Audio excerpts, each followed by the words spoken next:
Le couvent des Carmes de Pont-l'Abbé a une histoire longue de plus de 6 siècles que je vais vous résumer de manière fragmentaire.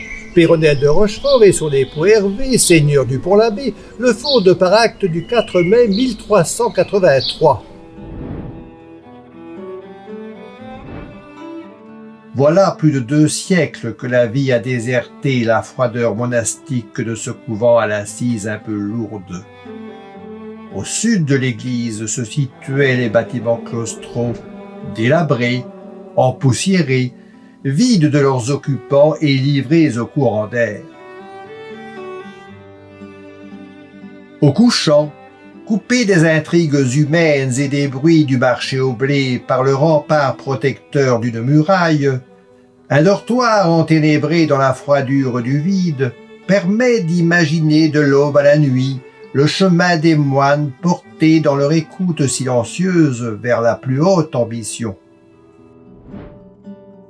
Au XIXe siècle, cet ensemble devient la propriété de Monsieur Le Bihan du Rumain. Celui-ci lui apporte un soin particulier et reçoit de nombreux artistes à l'œil fasciné par ce lieu attirant. Pour moi, la masse de cette place forte de la prière, bâtisse sans caractère à la façade grisée par le temps, n'inclinait pas à la réhabilitation. Mais, dans le huis clos de cet important enclos sans prétention, se cachait son cloître, véritable joyau architectural.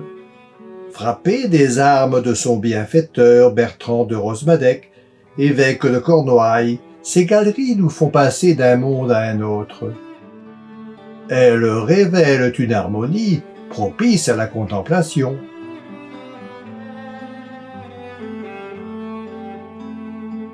La finesse des lignes de colonnettes rehaussées de meneaux s'achève en arc plein, véritable guirlande de pierres imbriquées dans un entrelac de lianes de granit d'une extrême élégance.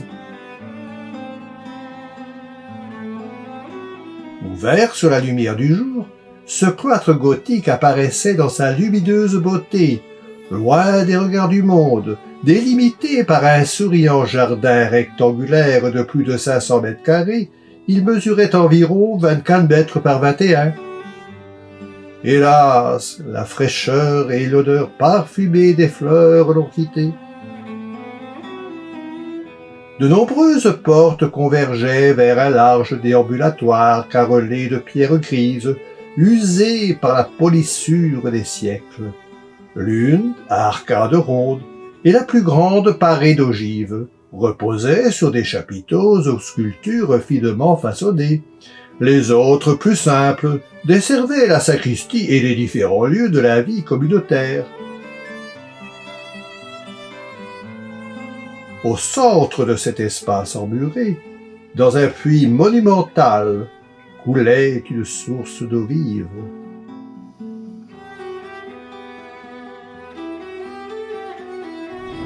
Son fils Charles souhaite vendre ce corps de logis sans séduction et décide de dissocier le cloître du reste des bâtiments.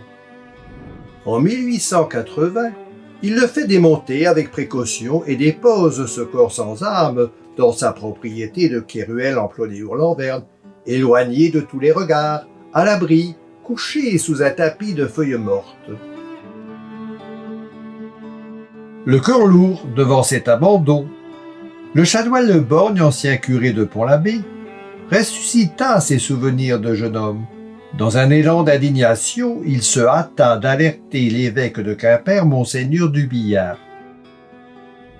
En 1901, le cloître des Carmes prend alors la route de Quimper pour une nouvelle étape au grand séminaire. Il est remonté dans un excellent état et inauguré en 1902. S'il a perdu de son éclat dans l'actuelle cour du lycée Chaptal, ce chef-d'œuvre de l'art gothique flamboyant n'était pas prêt pour la déchéance. Il a retrouvé avec les lycéens une vie communautaire.